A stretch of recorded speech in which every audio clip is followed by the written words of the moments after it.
एके दिवशी एका कावळ्याला खूप तहान लागली होती. पण त्याला खूप फिरून पण पाणी सापडत नव्हते. फिरत फिरत त्याला एक सुरई दिसली. उडत उडत तो त्या सुरईवर जाऊन पोहोचला. त्या सुरईमध्ये पाणी तर होते, पण अगदी तळाशी.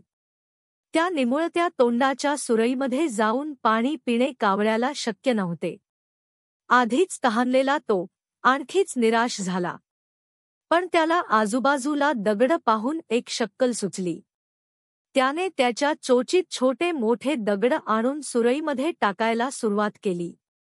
दगडांमुळे तळाचे पाणी हळूहळू वर येण्यास सुरुवात झाली. थोड्या वेळाने ते पाणी कावळ्याला पिता येईल इतके वर आले.